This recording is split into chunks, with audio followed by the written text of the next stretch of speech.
Ernest खेती नहीं कर पा रहा है। उसने सरकार से भी बात की कि मेरी जमीन अभी भी फर्टाइल है, यानी कि पानी मिले तो इस पर फसल उगाई जा सकती है, लेकिन किसी को भी अर्नेस्ट की बात पर भरोसा नहीं है। इसलिए अर्नेस्ट खुद से ही जमीन खोद कर ट्राई करता है कि क्या पता उसकी किस्मत अच्छी हो, उसे पानी मिल जाए जिससे उसका खेत फिर से हरा भरा हो जाएगा और फसल बेचकर वो पानी की कमी को भी अपने परिवार के लिए पूरा कर लेगा। दोस्तों, एक दिन की बात है कि अर्नेस्ट के खेत में जहाँ उसने पानी निकालने के लिए मशीन लगाई थी, वहाँ पर 2 चोर आ जाते हैं जो उस मशीन को चुराने आए थे। अर्नेस्ट तुरंत ही गन लेकर वहाँ पहुँचता है और चोरों को जैसे ही पता चलता है कि अर्नेस्ट यहाँ पर आ चुका है, वो लोग बहाना करने लगते हैं कि हम तो बहुत दूर से आए हैं, थोड़ा पानी मिल जाता तो आपकी मेहरबानी होती। पर दोस्तों, तभी वो चोर मौका देखकर अपने पास रखी गन निकाल लेते हैं ताकि अर्नेस्ट को शूट कर पाए। लेकिन अर्नेस्ट का पाला तो ऐसे चोरों से डेली पड़ता था, इसलिए वो तुरंत ही उनके शॉट करने से पहले ही गन चलाकर उन्हें वहीं पर ढेर कर देता है। देखा दोस्तों, ऐसा हाल हो गया है पानी के लिए कि एक दूसरे की जान लेने पे तुले हुए हैं लोग। अर्नेस्ट अपनी मशीन को चेक करने आता है, लेकिन बेचारे को पता चलता है कि यहाँ से जो थोड़ा बहुत पानी निकलता था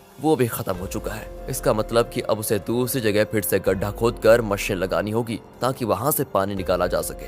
अर्नेस्ट अब जेरोम के साथ वाटरमैन के पास जाता है। दोस्तों, वाटरमैन ऐसे लोगों का ग्रुप है जो प्राइवेट कंपनी के लिए काम करते हैं, बड़ी बड़ी मशीनों को लगाना ताकि अंदर से पानी निकाला जा सके और ये पानी शहर में सप्लाई किया जाता है। वैसे अर्नेस्ट इन लोगों को शराब या खाने पीने की चीजें डिलीवर करने का काम करता है। वो शहर से सारी चीजें अपने गधे पर लाद कर लेकर आता है और इन वाटरमैन को दे देता है। उन्हीं वाटरमैन में मैक्स नाम का एक आदमी भी शामिल है जिससे अर्नेस्ट की थोड़ी अच्छी पहचान होती है। अर्नेस्ट मैक्स से कहता है कि देखो भाई, तुमने यहाँ बड़ी मशीन लगाने का काम शुरू कर दिया है। यहाँ से थोड़ी दूर मेरा खेत है जहाँ पानी आता था वैसे, लेकिन तुम्हारे यहाँ वो बड़ी मशीन लगाने की वजह से जो थोड़ा बहुत पानी मेरे खेत को मिलता था अब वो भी बंद हो गया है। क्या तुम अपनी इन बड़ी मशीनों की लाइन दूसरी जगह नहीं लेकर जा सकते? मैक्स कहता है कि ये तो मेरा काम नहीं है, तुम्हें बात करनी है तो तुम हमारे बॉस से जाकर कर सकते हो। अर्नेस्ट को पता होता है कि बॉस तो उसकी सुनने वाला है नहीं, इसलिए वो बेचारा अपना छोटा सा मुंह लेकर जेरोम के साथ घर आने के लिए निकल आता है। लेकिन जब इंसान की किस्मत खराब हो तो उसके साथ बुरी चीजें होने में टाइम नहीं लगता। ऐसा ही अर्नेस्ट के साथ भी हो जाता है। आते समय उसके गधे का पैर पत्थर से टकराने की वजह से वो नीचे गिर जाता है और गिरने की वजह से उसकी एक टांग टूट जाती है। बेचारा गधा प्यास से पहले परेशान था, टांग टूटने से उसको और तड़पन होती है, इसलिए अर्नेस्ट उसकी तकलीफ को खत्म करने के लिए मजबूरन उससे वहीं मार डालता है। दोस्तों, क्या करता बेचारा। इसके बाद वो एक ऑक्शन हाउस में आता है जहां पुराने रोबोट्स को रिपेयर करके बेचा जाता है। अर्नेस्ट ऐसे एक रोबोट को खरीदने आया था ताकि आगे से वो डिलीवरी का काम संभाल पाए। साथ ही ऑक्शन में फेलम नाम का बंदा भी रोबोट पर बोली लगाने आता है, लेकिन आखिर में अर्नेस्ट को वो रोबोट मिल जाता है जिसे पाकर अर्नेस्ट और जेरोम बड़े खुश होते हैं कि चलो कुछ तो काम की चीज आई हाथ में। इसके बाद दोनों हॉस्पिटल आते हैं जहां कैथरीन रहती है। कुछ समय पहले एक दुर्घटना का शिकार हो गई थी कैथरीन, इसलिए वो चल फिर नहीं पाती, इसलिए हॉस्पिटल में वायर के जरिए कैथरीन को रखा जाता है। वायर मतलब जो कैथरीन को चलने में मदद करते हैं। अब देखिए, अर्नेस्ट के पास इतने पैसे तो है नहीं कि वो वायर का सिस्टम खरीद कर घर लेकर आ पाए, इसीलिए वो और उसके परिवार के लोग हॉस्पिटल में ही कैथरीन से मिलने आए जाया करते हैं। अब हॉस्पिटल के बाहर अर्नेस्ट की मुलाकात रॉबी नाम के बंदे से होती है जो अर्नेस्ट का बढ़िया दोस्त है, काफी ज्यादा करीबी है। उसके पास तो रहने के लिए घर तक भी नहीं है, साथ ही वो दिमाग से भी थोड़ा कमजोर है, इसलिए अर्नेस्ट उसके पास जो थोड़ा बहुत पानी होता है वो रॉबी और उसके परिवार को दे देता है, क्योंकि भले ही अर्नेस्ट के पास भी पानी की कमी है लेकिन बंदे का दिल बहुत बढ़िया है यार। अब वहाँ से अर्नेस्ट जैसे ही घर आता है ना, उसके पास फेलम पहुँच जाता है जो उससे कहता है कि मुझे तुम्हारा रोबोट चाहिए, कुछ जरूरी काम है। अर्नेस्ट को पता था कि फेलम एक नंबर का बदमाश आदमी है, वो रोबोट वापस करने में नाटक करेगा, इसीलिए दोस्तों अर्नेस्ट रोबोट देने से साफ मना कर देता है। साथ ही दोस्तों मैं आपको बता दूं कि फेलम और अर्नेस्ट की बेटी मैरी का एक दूसरे के साथ चक्कर चल रहा है। अर्नेस्ट ने कई बार मैरी को समझाया कि वो फेलम से दूर रहे, वो अच्छा इंसान नहीं है, लेकिन मैरी है कि सुनने को तैयार ही नहीं होती। फेलम की वजह से वो तो अपने पिता से भी नफरत करने लगी है। बताओ दोस्तों, माँ बाप कभी गलत होते हैं क्या? जो बच्चे माँ बाप की बात नहीं मानते उनके साथ तो बुरा होता ही है, कहीं मैरी के साथ भी कुछ बुरा ना हो जाए। खैर आगे देखते हैं। अगले सीन में अर्नेस्ट एक और जगह गड्ढा खोद रहा होता है, इस उम्मीद में कि शायद वहाँ से कुछ पानी निकल जाए, लेकिन बड़ी मशीनों के पाइपलाइन के कारण आसपास का पूरा इलाका सूखा पड़ चुका था, इसलिए अर्नेस्ट को यहाँ भी निराशा का सामना करना पड़ता है। साथ ही गड्ढा खोदने के दौरान अर्नेस्ट जेरोम से बात कर रहा होता है। वो कहता है, जब मैं शहर गया था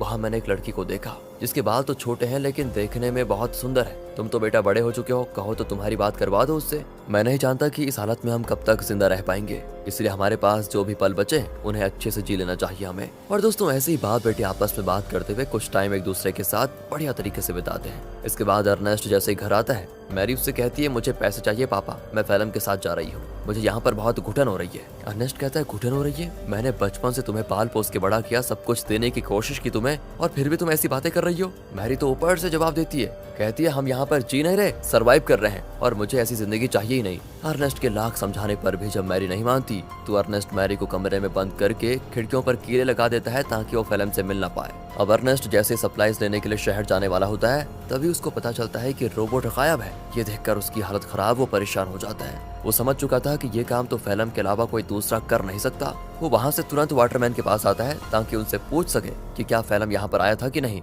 पर वहाँ पर आते ही मैक्स और बाकी वाटरमैन मिलकर अर्नेस्ट पर धावा बोल देते हैं दोस्तों, और जमकर उसकी पिटाई करने लगते हैं। उनका कहना होता है कि तुमने हमारी सप्लाईज चुराई जो हमारी मेहनत की कमाई थी, जिसे तुमने शायद कहीं और बेच दिया होगा। अर्नेस्ट कहते हैं, अरे ये क्या कह रहे हो तुम? मैं खुद यहाँ तुमसे पूछने आया था कि क्या फेलम मेरा रोबोट लेकर यहाँ आया था या नहीं, लेकिन उल्टा तुम लोग मुझे ही मार रहे हो। दोस्तों, अर्नेस्ट यहाँ पर समझ चुका था कि जरूर फेलम ने शहर से मेरे बदले सप्लाईज ले ली और उसे वाटरमैन को देने के बजाय चुरा कर कहीं और लेकर चला गया। इसलिए दोस्तों अर्नेस्ट जैसे तैसे वाटरमैन से पीछा छुड़ाकर फेलम को ढूंढने के लिए निकल जाता है, जो उसे मिल भी जाता है। साथ ही अर्नेस्ट का शक भी सही था, उसने ही सप्लाईज चुराई थी दोस्तों, जिससे वो बड़े आराम से खा पी रहा था। इसलिए अर्नेस्ट गन पॉइंट पर लेकर फेलम को डरा देता है और उसे वाटरमैन के पास ले जाने लगता है, ये बताने के लिए कि सप्लाईज मैंने नहीं फेलम ने चुराई थी। आगे बढ़ते हुए दोनों काफी ज्यादा थक चुके थे। अर्नेस्ट सबसे ज्यादा थक चुका था और साथ ही साथ उसका पानी भी खत्म हो चुका था। इसीलिए दोस्तों फेलम अर्नेस्ट को बहकाने की कोशिश करता है कि मैंने सप्लाईज की थोड़ी शराब पी ली थी और थोड़ी बची है,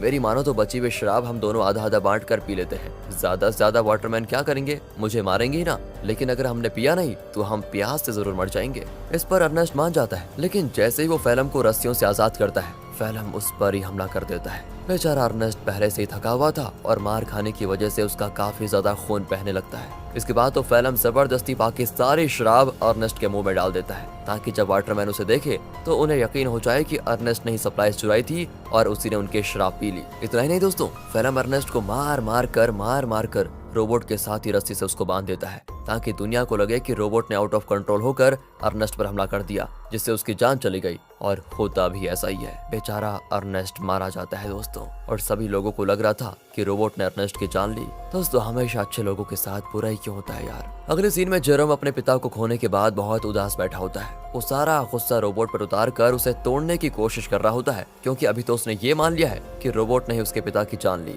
लेकिन हम सब जानते हैं कि सच्चाई क्या है। तब वहाँ पर फेलम आकर जेरोम से कहता है, रोबोट को तोड़कर क्या मिलेगा, ये आगे चलकर हमारे ही काम आएगा, इसलिए इसको तोड़ो मत और तुम चिंता मत करो, मैं हूं ना, मैं तुम्हारे परिवार को संभाल लूंगा, तुम्हारे और मैरी का अच्छे से ख्याल भी रखूंगा। पता हो दोस्तों, कातिल मसीहा बनने की कोशिश कर रहा है। अगले सीन में दिखाते हैं कि फेलम मैक्स के पास आकर कहता है, मुझे पानी की एक पाइपलाइन चाहिए ताकि उसकी मदद से मैं अर्नेस्ट की जमीन पर खेती कर सकूं। मैक्स कहता है, मैं क्या तुम्हारा कोई नौकर हूं, जो तुम कहोगे और मैं कर दूंगा। तो फेलम उससे कहता है कि अच्छा, तुम्हें मानना पड़ेगा दोस्त, मानना पड़ेगा। वो दोस्तों उसका चाकू दिखाते हुए कहता है, ये चाकू तो याद है ना तुम्हें, उस दिन जब सप्लाईज लेकर तुम लोगों ने अर्नेस्ट पर हमला किया था, तब ये चाकू अर्नेस्ट ने तुमसे ले लिया था और मुझे ये चाकू उसकी बॉडी के पास मिला जिसमें तुम्हारा नाम लिखा हुआ है। सभी जानते हैं कि मरने से एक रात पहले सप्लाईज लेकर तुम्हारी और उसकी लड़ाई हुई थी। तो मैं क्या सोच रहा था कि मैं जाकर सभी को ये बात बता देता हूँ कि लड़ाई के दौरान तो मैक्स अर्नेस्ट को नहीं मार पाया, लेकिन अगले दिन जब उसे मौका मिला तो उसने अर्नेस्ट को मार दिया और आरोप डाल दिया रोबोट पर। यह सुनकर मैक्स घबरा जाता है और फेलम की बात मानते हुए कंपनी से छुपाकर एक सीक्रेट पाइपलाइन अर्नेस्ट के खेत में चालू करवा देता है, जिससे दोस्तों खेत को पानी मिलना शुरू हो जाता है। सभी बड़े खुश होते हैं कि यहाँ पर फिर से खेती हो सकेगी। फेलम दोस्तों डेली हल जोतता है ताकि फसल उगा पाए। देखते देखते उसकी मेहनत रंग ला जाती है और खेती में चारों तरफ फसल उगने लग जाती है, जिसे देखकर जेरोम और बाकी सभी बड़े खुश होते हैं। साथ ही फेलम और मैरी रिलेशनशिप में भी थे, जिस वजह से मैरी प्रेग्नेंट हो चुकी थी, इसलिए उन दोनों की शादी करवा दी जाती है। शादी से फेलम बड़ा खुश था, लेकिन अंदर ही अंदर उसे ये भी याद आ रहा था कि ये सब अर्नेस्ट का था जो उससे मैंने छीन लिया। आज वो जिंदा होता तो ना ही मैरी से उसकी शादी होती और ना ही ये खेत उसे मिलता।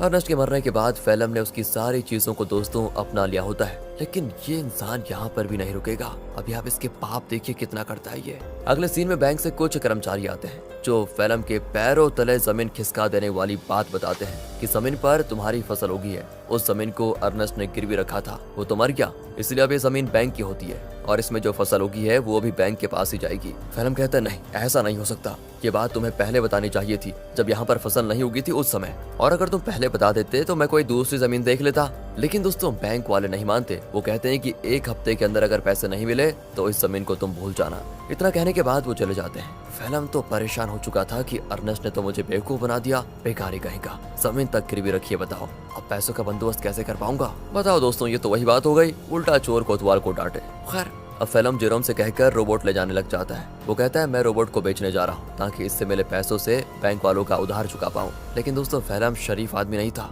वो रॉबी के पास आता है, वही रॉबी दोस्तों जो काफी ज्यादा करीब है, और वो उसे बहाने से साथ में ले जाता है कि मेरे साथ चलो, मैं तुम्हारे लिए पानी वगैरह का बंदोबस्त करता हूँ। इसीलिए बेचारा रॉबी अपने बच्चे को लिए फेलम के साथ चला जाता है। लेकिन मैंने कहा था ना दोस्तों, फेलम के पापों का घड़ा भरा नहीं है। वो धोखे से बेचारे रॉबी के बच्चे को बेच देता है, जिनसे मिले पैसों को वो बैंक वालों को दे देगा। अब इसकी खबर जैसे रॉबी को लगती है, वो फेलम से झगड़ा करने की कोशिश करता है। लेकिन जहाँ पर फेलम ने बच्चे को बेचा था वहाँ झगड़ा वगैरह करने का रूल नहीं होता। बच्चा बिक गया तो डील कभी नहीं टूटेगी, इसलिए वो बदमाश लोग रॉबी को शूट करके मार देते हैं दोस्तों। साथ ही वो फेलम को भी शूट करने की कोशिश करते हैं, क्योंकि उन्हें तो लगा था कि फेलम रॉबी की परमिशन के साथ उसके बच्चे को बेच रहा है। इसलिए फेलम जैसे तैसे अपनी जान बचाकर दोस्तों वहाँ से भाग ही जाता है। साथ ही वो रोबोट को वहीं छोड़ देता है, क्योंकि उसे जेरोम को भी तो बताना है कि ये पैसे बच्चे को बेचकर नहीं बल्कि रोबोट को बेचकर आए हैं। क्या कहें दोस्तों, कितना बुरा आदमी है यार फेलम।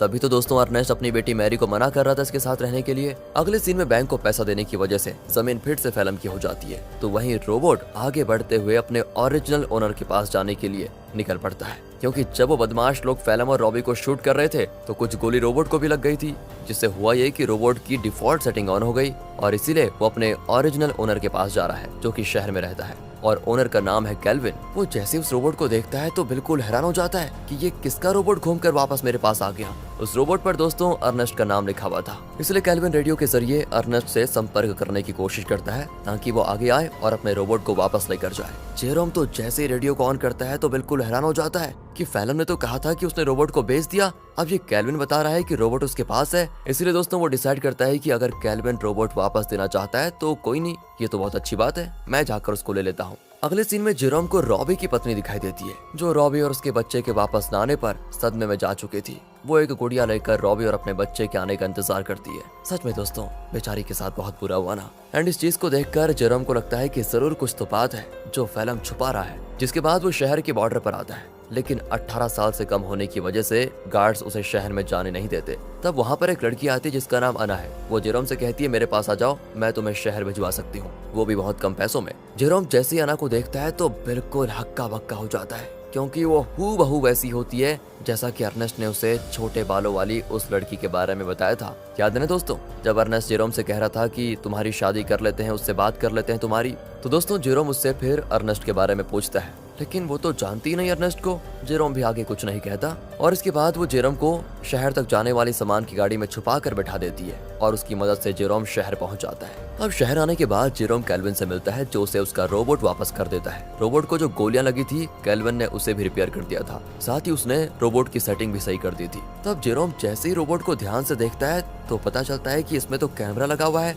जो कि लेजर बीम की मदद से वीडियो रिकॉर्ड करता है। वीडियो साफ रिकॉर्ड तो नहीं होता, लेकिन इतनी क्लियर जरूर होती है कि उसे देखा जा सके। और तब उन वीडियोस में जेरोम को उसके अर्नेस्ट के साथ बिताए हुए पल दिखाई देते हैं, जिन्हें रोबोट ने रिकॉर्ड कर लिया था। उन्हीं वीडियो में दोस्तों वो वीडियो भी होती है जब फेलम अर्नेस्ट को मार रहा था और रस्सी से बांधकर उसे रोबोट के साथ जोड़ दिया था। इस चीज को देखकर जेरोम को एकदम से सदमा लगता है। उसे सच्चाई का पता चल चुका था कि उसके पिता का मरना कोई एक्सीडेंट नहीं था, बल्कि फेलम की सोची समझी साजिश थी। इसलिए वो रोबोट को लेकर वापस घर आ जाता है, और आते ही फेलम को ये नहीं बताता कि उसको सब कुछ पता चल गया है, क्योंकि अगर मैरी को मालूम पड़ा कि ये सब फेलम ने किया तो वो तो सदमा बर्दाश्त नहीं कर पाएगी। ऊपर से वो प्रेग्नेंट भी है। इसीलिए जेरोम एक प्लान बनाता है। वो फेलम से कहता है कि मैंने रेडियो पर सुना कि रॉबी तुम्हें बुला रहा है। अब ये सुनकर फेलम परेशान कि रॉबी तो मर चुका है, ये कौन सा रॉबी बुला रहा है। इसलिए वो कहता है कि शायद वो कोई दूसरा फेलम होगा जिसके लिए वो रॉबी बोल रहा है। अब प्लान फेल होता देखकर जेरोम एक लेटर लिखता है फेलम को, ताकि फेलम को ऐसा लगे कि ये लेटर रॉबी ने भेजा है और वो उसे उसी जगह पर बुला रहा है जहाँ पर अर्नेस्ट मरा था। लेटर देखकर फेलम समझ चुका था कि कुछ तो गड़बड़ी है, मुझे वहाँ पर जाकर देखना ही पड़ेगा। इसीलिए वो उसी जगह पर जाता है जहाँ पर उसने अर्नेस्ट को मारा था। आगे बढ़ते हुए उसे जमीन पर बना हुआ गड्ढा दिखाई नहीं देता, और गलती से वो उसे गड्ढे में गिर जाता है जहाँ गिरने से उसका पैर टूट चुका था और वो मदद के लिए चिल्ला रहा होता है। तब वहाँ पर जेरोम गन लेकर आता है। उसे इतने गुस्से में देखकर फेलम समझ जाता है कि जेरोम को सब कुछ पता चल चुका है और ये सारा प्लान जेरोम का ही था। तब फेलम जेरोम को बहलाते हुए कहता है, देखो जो हुआ मैं उसके लिए शर्मिंदा हूँ, मुझे माफ कर दो, लेकिन देखो मैंने मैरी और तुम्हारे कितना अच्छे से ख्याल रखा, अगर मुझे कुछ हुआ तो मैरी ये सदमा बर्दाश्त नहीं कर पाएगी, इसलिए मुझे जाने दो। लेकिन जेरोम उसकी एक नहीं सुनता और सीधे फेलम को शूट करके मार डालता है। इसके बाद वो रोबोट की मेमोरी भी रेज कर देता है ताकि कभी मैरी ये सब कुछ देख ही ना पाए। वो नहीं चाहता कि मैरी कभी कुछ इसका सच जाने। कुछ दिन गुजर चुके थे। फेलम के घर न आने पर मैरी बहुत परेशान होती है। जेरोम कहता है कि वो अच्छा इंसान कभी था ही नहीं, तो मैं छोड़कर वो भाग गया। और ये सुनकर मैरी एकदम उदास हो जाती है और अपने दिल से फेलम के लिए प्यार खत्म कर देती है। दोस्तों, उल्टा वो उससे नफरत करने लगती है। जेरोम ने बड़ी शांति से अपना बदला ले लिया। इसके बाद जेरोम और मैरी घर चलाना शुरू करते हैं क्योंकि